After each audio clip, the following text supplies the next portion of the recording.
In digital Marathi, जनतेच्या हक्काचं व्यासपीठ। उल्हासनगर कॅम्प नंबर 4 येथील श्रीरामनगर परिसरातील नागरिक गेल्या 5 दिवसांपासून पाण्याविना त्रस्त आहेत। पाणी पुरवठा विभागामार्फत शुक्रवारी 24 तासाचा शटडाऊन घेण्यात आला होता। मात्र त्यानंतरही 9 ऑक्टोबरपासून सोमवारपर्यंत परिसरातील नागरिकांना पाण्याचा थेंबही मिळालेला नाही। या तीव्र पाणी टंचाईमुळे नागरिकांमध्ये संतापाची लाट उसळली आहे। या पार्श्वभूमीवर आज संतप्त नागरिकांनी प्रभात गार्डन येथील पाणी पुरवठा विभागाच्या कार्यालयावर मोर्चा काढला। या मोर्चेत मोठ्या संख्येने महिला आणि नागरिक सहभागी झाले होते। अनेक महिला डोक्यावर रिकामे हंडे घेऊन निदर्शनात उतरल्या होत्या। नागरिकांनी अधिकाऱ्यांना पाणी पुरवठा का सुरू होत नाही असा प्रश्न विचारला असता अधिकाऱ्यांनी उडवाउडवीची उत्तरे दिल्याने वातावरण अधिकच तापले। या क्षणी भाजप पदाधिकारी योगेश म्हात्रे यांनी प्रशासनाच्या निष्क्रियतेला विरोध म्हणून स्वतःच्याच अंगावर रॉकेल ओतून आत्मदहनाचा प्रयत्न केला। मात्र उपस्थितांनी तात्काळ त्यांना रोखले, अन्यथा मोठी दुर्घटना घडली असती। नागरिकांनी सांगितले की गेल्या काही महिन्यात हा पाण्यासाठी तिसरा मोर्चा आहे, तरीही प्रशासनाकडून कोणतीही ठोस कारवाई होत नाही। श्रीरामनगर परिसरातील नागरिकांनी इशारा दिला की जर यावेळीही पाण्याचा प्रश्न सुटला नाही तर शहरातील प्रमुख श्रीरामनगरच्या चौकात रस्ता रोको आंदोलन करण्यात येईल। या आंदोलनात योगेश म्हात्रे, भाविका म्हात्रे, बापू सावंत, प्रकाश माळी, निखिल पाटील यांच्यासह श्रीरामनगर परिसरातील शेकडो महिला आणि पुरुष नागरिक मोठ्या संख्येने उपस्थित होते। नागरिकांच्या या तीव्र आंदोलनानंतर प्रशासन आता जागे होणार का असा प्रश्न उपस्थित होत आहे। आम्ही जानेवारी मध्ये सुद्धा एक मोठा मोर्चा 300 ते 400 महिला आल्या होत्या। 15 नंबर पॅनल उल्हासनगरमध्ये 27 सेक्शन, 28 सेक्शन, 29 सेक्शन, 30 सेक्शन वारंवार आमच्याकडे पाण्याचा प्रश्न आहे आणि पाण्याचा प्रश्न इतका गंभीर आहे की लोकांना 8-8 दिवस पाणी येत नाही आहे।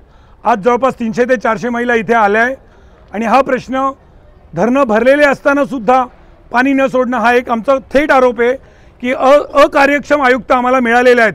पाणी पुरवठा अधिकारी जिथे फक्त काम असतं, पैसे मिळणार असतात तिथेच हजर असतात। लोकांचे प्रश्न सोडवण्यासाठी गोरगरिबांना पाणी मिळत नाही आहे, टँकर मिळत नाही आहे आणि हे फक्त कमिशनसाठी कामं करतात। हे लोक त्रासलेले आहेत। यांनी जर आमचा पाण्याचा प्रश्न नाही सोडवला तर आम्ही यापुढे इतकं मोठं आंदोलन करू की पूर्ण शहराचे रस्ते आम्ही बंद करू। किती दिवसापासून आपल्याला पाणी? पूर्ण 7 दिवस झाले, आजचा 7वा दिवस आहे। एकही थेंब पाण्याचा मिळालेला नाही आहे लोकांना आणि ते फक्त पेपर पाणी सोडलं असं ऑन पेपर सांगतात, फोन विचारलं पाणी सोडले। लोकांच्या घरात जेव्हा येतात त्यांना स्वतःला त्यांच्या अधिकाऱ्यांनी, वॉलमन लोकांनीच अहवाल दिला की घरांपर्यंत पाणी पोहोचलेलं नाही आहे। आता तुम्हाला काय आश्वासन दिलं? आम्हाला आश्वासन दिले की आम्हाला आजचा दिवस 1 तास पाणी देणार आहे आणि यापुढे ते लोक शेड्यूल चांगला करतील। पण हे तिसरं आंदोलन आमचं या वर्षातलं, तरीसुद्धा त्यांनी काहीही सोल्युशन काढलेलं नाही आहे। 8 दिवस झाले आमच्या एरियामध्ये पाणी नाही आहे। महिला खूप त्रासलेल्या आहेत। पाण्याचा प्रश्न आमचा लवकरात लवकर तुम्ही सोडून द्यावा हीच विनंती करते मी। नमस्कार। शासन म्हणतं खूप पाऊस झाला, धरणं भरली, तलाव सगळे भरले, नद्या भरल्या, पाण्याचा प्रश्न सुटलेला आहे। हे कुठल्या बेसिसवर असं म्हणतात? आज आमच्या प्रभाग 15 मध्ये सेक्शन 28 असेल, खाली सेक्शन 30 असेल, गेली 10 दिवसापासून पाण्याचा तुटवडा आहे। अधिकाऱ्यांना आम्ही सांगून फोन करून अधिकारी जागेवर आम्हाला भेटत नाही। जर समजा आमच्या एरियातले लोक जर भेटायला येत असतील तर त्यांचं काम आहे की त्या ठिकाणी त्यांनी भेटणं, काहीतरी त्यातून मार्ग काढणं, परंतु हे भित्र्यासारखे पळून जातात आणि जे टेम्पररी अधिकारी आहेत त्यांच्यावरती सोपवतात। जर हा पाण्याचा प्रश्न आमच्याकडे आतापासून नाही, हे अनेक वर्षापासून आहे। आम्हाला याच्यासाठी मोर्चे काढावे लागतात। आम्ही 3दा याच ठिकाणी आम्ही आमच्या विभागातील सगळ्या महिला भगिनी या ठिकाणी हंडे घेऊन आलेत, तरीसुद्धा या लोकांना काही फरक पडत नाही। अक्षरशः गेंड्याच्या कातडीचे सगळे अधिकारी आहेत।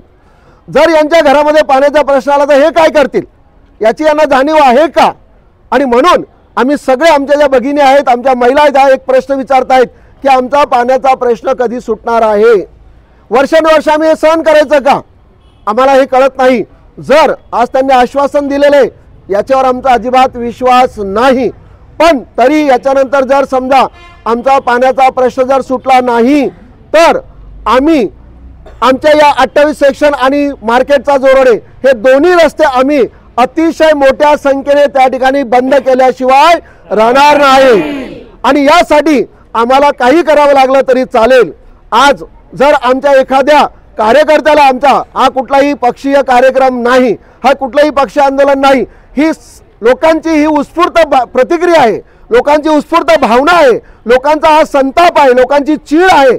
आणि या चीडमुळे जर आमच्या एखाद्या बांधवाला किंवा भगिनीला जर काही इजा पोहोचली, जर काही झालं तर याला कोण जबाबदार? याला शासन जबाबदार, याला उल्हासनगर महापालिका जबाबदार राहणार आहे, याची आपण नोंद घ्यायला पाहिजे। आणि म्हणून यापुढे जर पाण्याचा प्रश्न सुटला नाही तर निश्चितच आमचे सगळे परिसरातील लोक हे सगळे आंदोलन तीव्र करतील आणि उल्हासनगरमधील रस्ते बंद केल्याशिवाय राहणार नाहीत, याची आपण नोंद घ्यावी। धन्यवाद। जय हिंद, जय महाराष्ट्र।